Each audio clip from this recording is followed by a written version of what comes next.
So in this video we want to look at the transformations of exponential graphs, and this is actually a general topic, but we'll focus on exponential graphs for the purposes of this video, continuing with our study of index laws and exponential graphs in general. So the first question we want to address is, what types of transformations do we look at? And there are actually going to be three types of transformations. The first one is dilations.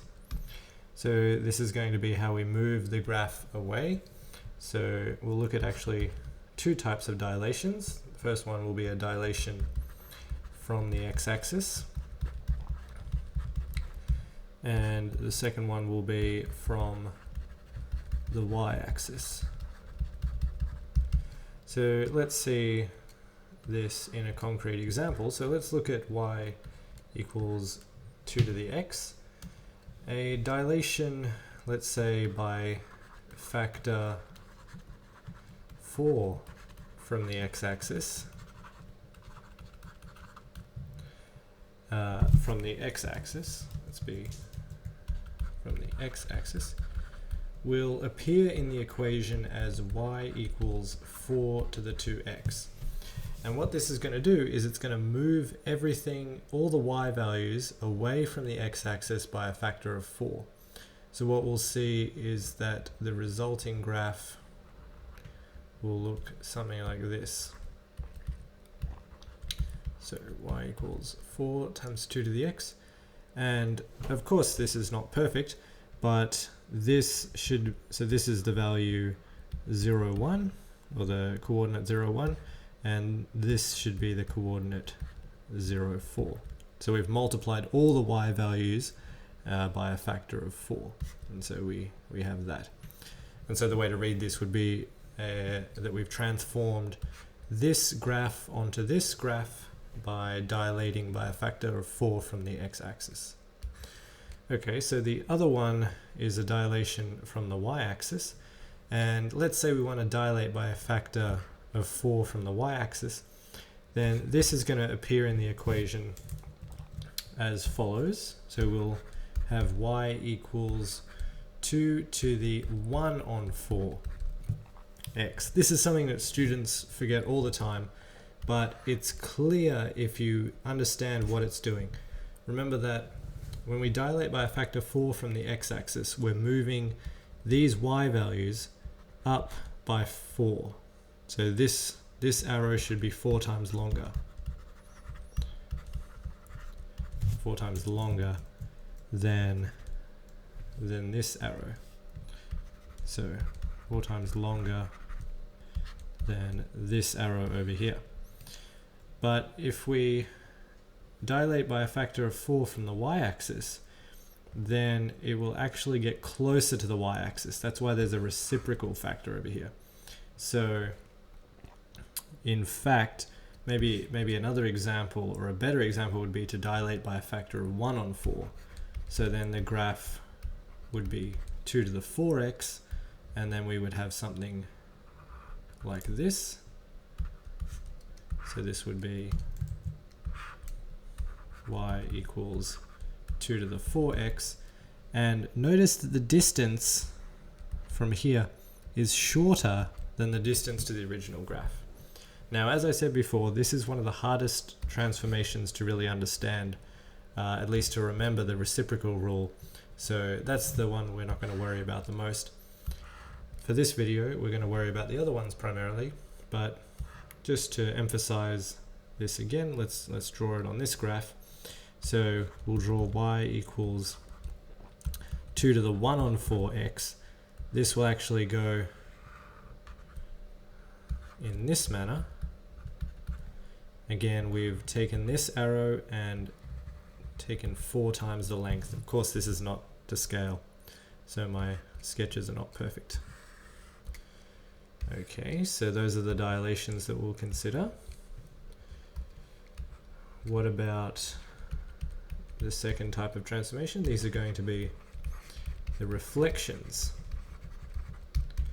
So again, we can reflect across the x-axis, or we can reflect across the y-axis.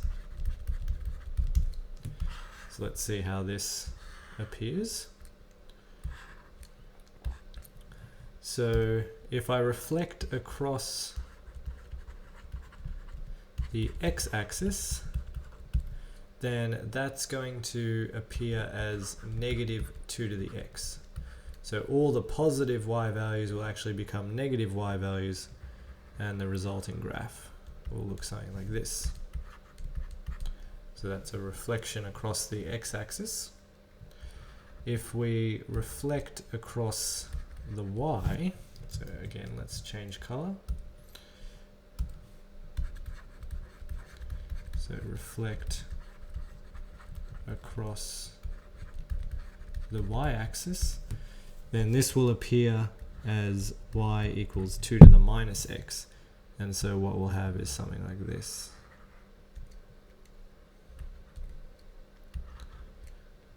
So it's clear that we just take this and move it to the other side.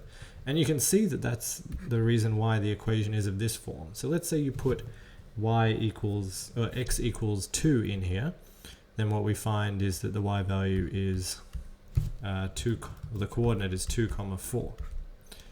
But now if I put 2 into here, I get 2 to the negative 2, which is 1/2. 1/4, sorry. So what we'll find is 2 1/4. But that's exactly this value here, which is negative 2 1/4.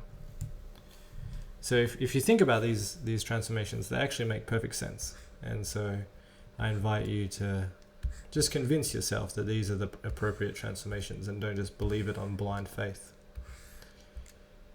Okay, so there's one more transformation that we want to consider, and these are possibly the easiest ones to understand, and these are translations.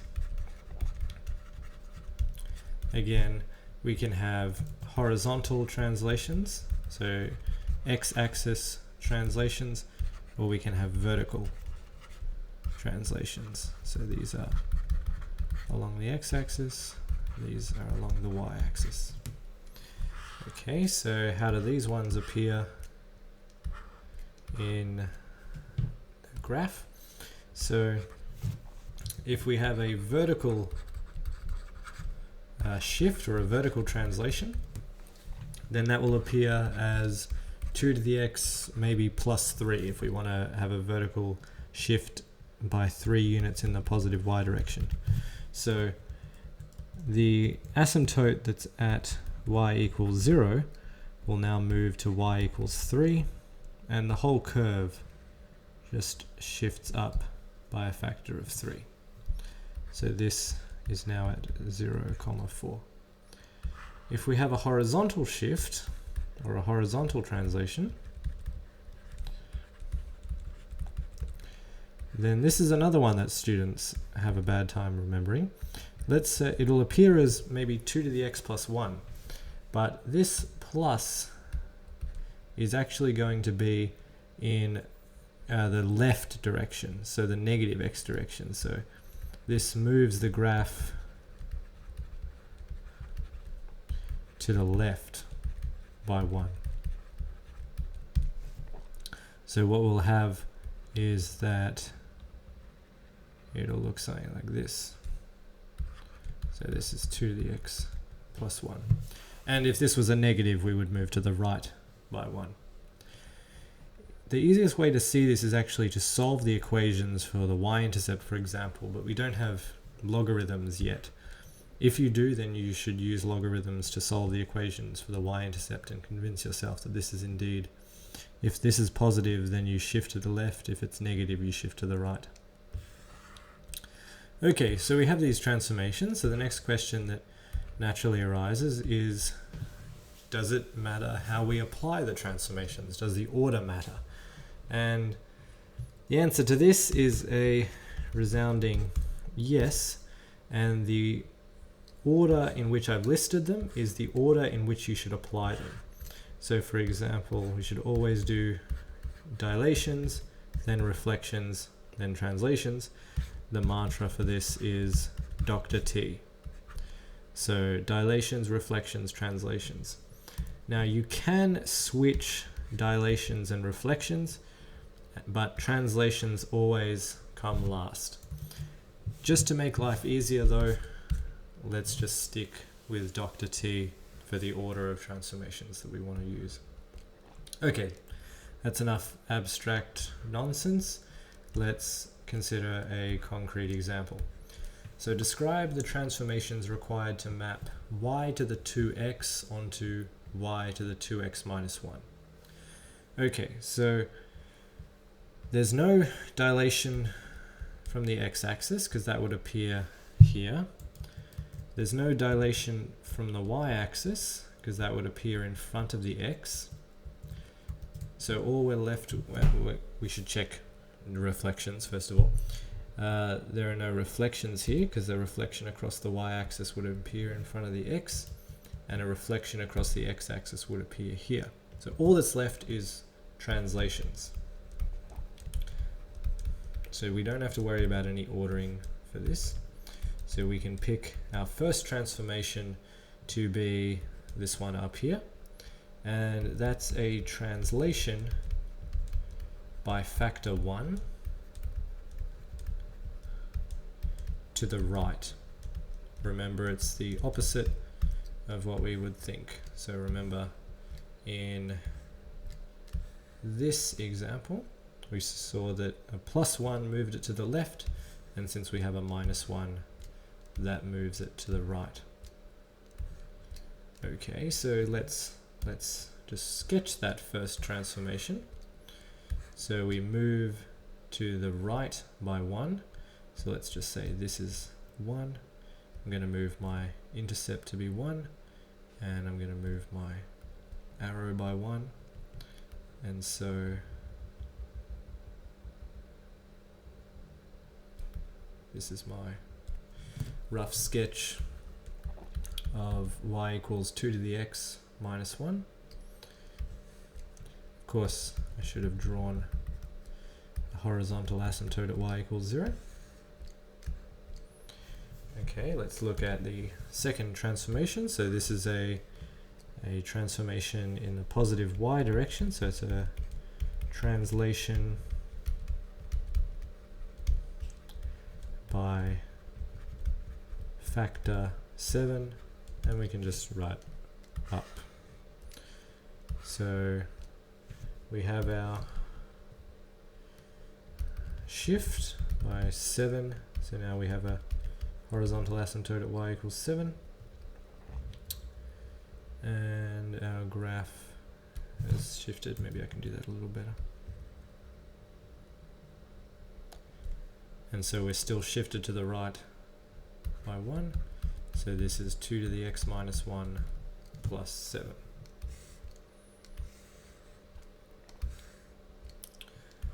Okay, what's the next one? So describe the transformations required to map 2 to the x onto y equals 4 times 2 to the x plus 3 plus 5. So we now have this term, and this is a dilation by factor 4 from the x-axis.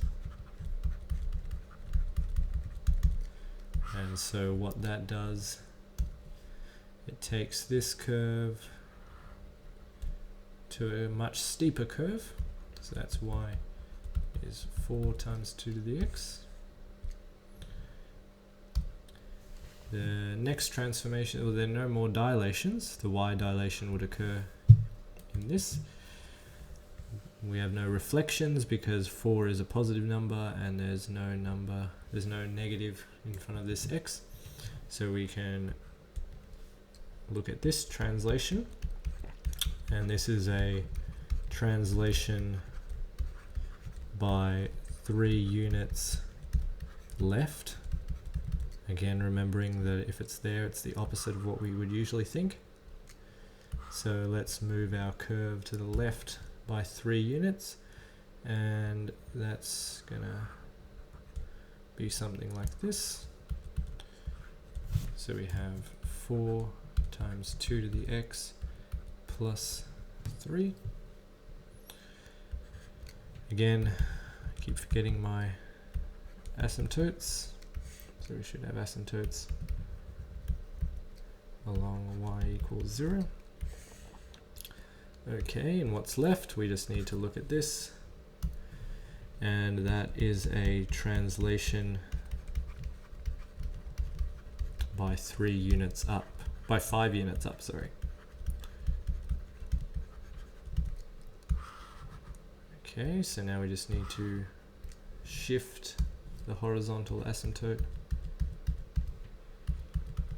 up by 5, so y equals 5, and draw this same curve here. So y is 4 times 2 to the x plus 3 plus 5. Okay, so here we have, as our last example, we have described the transformations required to map y equals 2 to the x onto y equals 3 to the x minus 5 plus 4. Okay, so there's no dilation from the x-axis because that would appear there. We do have a dilation from the y-axis, however, and remember that it's the reciprocal. It's again, when it's up here, it's the opposite of what you would think. So what we have here is a dilation by 1/3 from the y-axis. And so the resulting equation is this that we need to sketch, and it's going to be something like this. Now remember, it's the opposite of what you think because the distance here decreases as opposed to increasing. Okay. What's the next transformation? Well, we have this minus 5 here, but we have to be careful. So here's a warning.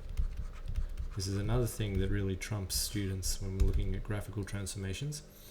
You have to factor out the 3 if you want to describe this translation here. So we know that there's a translation by some factor to the right because this is negative, but it's not 5. What we need to do is we need to write 3x minus 5 as 3x times something and determine what that something is, and that something is going to be what's here. So that's easy enough. If we know fractions, then this is just x minus 5/3. So in fact, what we do is we translate by 5/3 units to the right.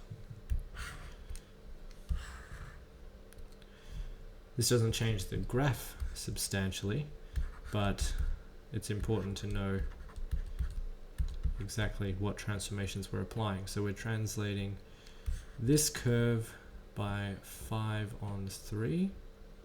So what we'll do is we'll have something like this. And it's probably steeper than that.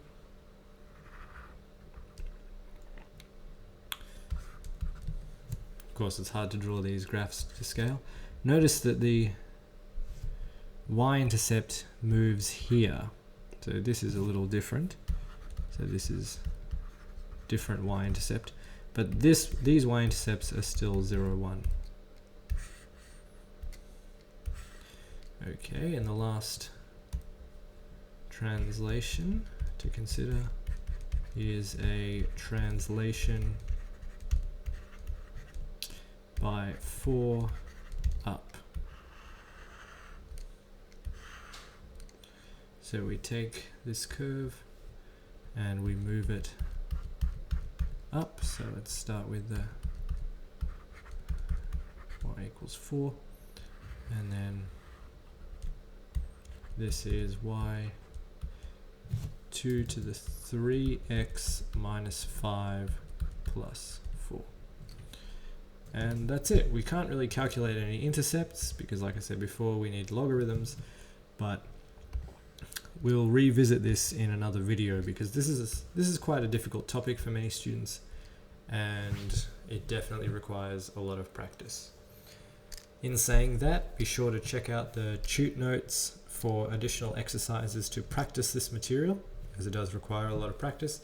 And you can also see the cheat notes if you want fully worked solutions to this type of material, and I include it with every video tutorial that I'm uploading.